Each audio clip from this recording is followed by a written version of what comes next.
ఇది natural food.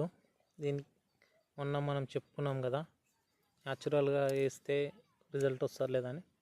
ఇదే అది రిజల్ట్. దీనికి డిఏపి కానీ యూరియా కానీ ఇలాంటిది లేదు.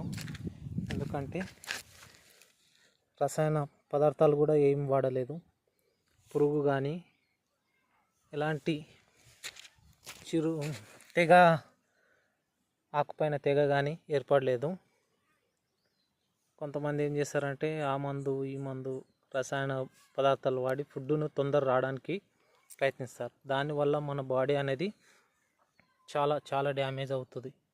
కాబట్టి నేను ఏమి ఇవ్వకుండా, ఎలాంటి రసాయన పదార్థాలు వాడకుండా, డిఏపి కానీ యూరియా కానీ వాడకుండా ఓన్లీ పశువుల ఎరువుతోటి దీన్ని పండించడం జరిగింది. అలాగే ఎంత పౌష్టికంగా హెల్దీగా మొక్క కూడా ఉంది. ఇది మన న్యాచురల్ పండించే విధానం.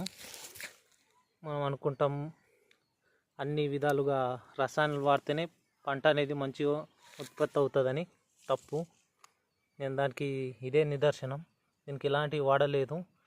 చూడండి ఎంత హెల్దీగా ఉంది. ఆకు కానీ మొక్క కానీ చాలా హెల్దీగా ఉన్నాయి. చాలా హెల్దీగా అనేది ఉన్నది. ఇలా మీరు కూడా ట్రై చేయండి. న్యాచురల్గా పండించి తినడానికి ట్రై చేయండి అందరూ. చిన్న ప్లేస్ ఉంటే చాలు మనకు. వన్ డేలో కూడా మనం చిన్న ప్లేస్ ఉంటే చాలు మనకు. పెద్ద ప్లేస్ అనేం లేదు. ఇంటి దగ్గర కూడా పండించుకోవచ్చు. ఇవి మీషోలోది బుక్ చేసిన. చాలా యూస్ఫుల్గా నాకు యూజ్ అయినాయి.